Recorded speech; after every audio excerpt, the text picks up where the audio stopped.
Hey, so welcome to another entry of the Warrior's Journal. And for today's entry, I want to start by reading something. If you're on Facebook, you get these Facebook memories where they remind you of posts that you made over the years. And a couple days ago, I got a memory from 5 years ago. So this is 2014, May 2014, which was a very significant month for me because we had just finished our year in Costa Rica at that point. And this is something that I wrote a couple days before we were leaving. So I'm going to read it to you, and then I'm going to kind of let you know why I'm sharing this. So this is what I wrote. Meditation is the game changer. For the past 9 months, I've meditated almost every single day. I've experimented with different methods and been inspired by different ideas. I've learned about quantum theory, shamanism, and biocentrism, and allowed my thoughts and energy to be molded by each of them in their own unique ways. I've allowed the spirits of this place, of the jungle, the ocean, the sun and the moon, the plants, the animals, to guide me on the most incredible journeys of the mind and spirit. I've learned that spirit is not something we have, but rather something we share. It is within us, but also all around us. It is an incredible source of strength and also of peace. No matter what we may believe, in the end, there is only one truth. And that truth exists where mind, body, and spirit come together as one. So I reread this for the first time probably since I wrote it a couple days ago. And it hit me just as profoundly as the day I probably wrote it. I love these things that come up sometimes where you're reminded about something that you believe in. Because belief is a tricky thing. Belief sometimes is a really hard thing to hold on to when everything around you doesn't support what you necessarily believe in. I believe very, very strongly in this idea of balance, the balance of body, mind, and spirit. And that belief really came once I understood what spirit was.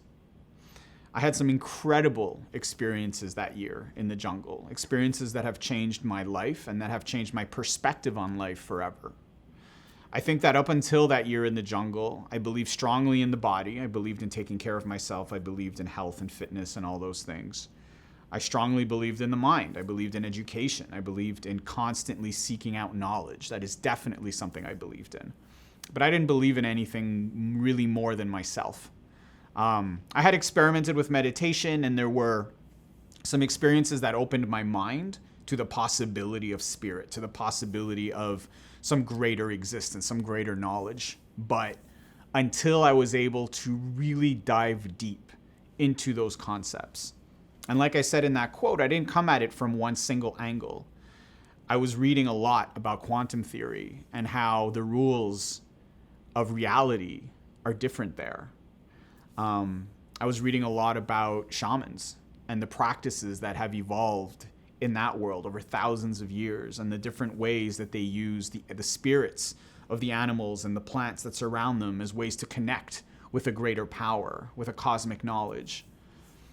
And I was also reading about biocentrism, which is this theory based in biology but very strongly linked to physics and the reality around us.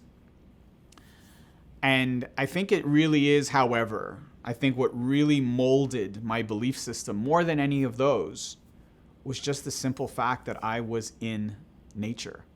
I was in this space where I wasn't dealing with the urban jungle. I wasn't dealing with the chaos, which is cities, which is urban living, which is New York City where I live now, where it can be so difficult to connect with the idea of nature and the natural energy that this earth basically exists in.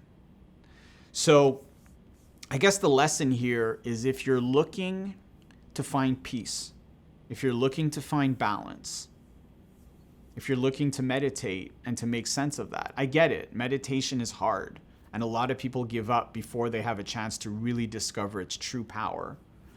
But I think the lesson is, if you want to make it easier, seek out nature. Seek out the natural world. Open your mind and open your body, and especially open your connection to spirit, and allow that nature to do the work for you. It is so much easier to connect with the energy of this planet, with the energy of spirit, when you're surrounded by nature, when you're in a forest, when you're sitting by a lake, when you're sitting on a beach looking at the ocean. Anyway, that quote really hit me. It reminded me of the work I need to do, that I really want to help people connect to that idea of purpose, and especially to that idea of this planet and the incredible energy that it can provide us and the strength and the peace that comes with that energy. So that's it for this entry. I know it's a little vague and it's a little weird, but I'm going to be creating more content based on this concept, things that are a little more actionable, things that are a little bit more developed. But I just needed to share that. I needed to share it for myself, really, to remind myself of what this is all about and why we constantly have to be striving to strengthen that connection to spirit, because in the end, it is the most powerful force on earth. Thanks for listening, and peace.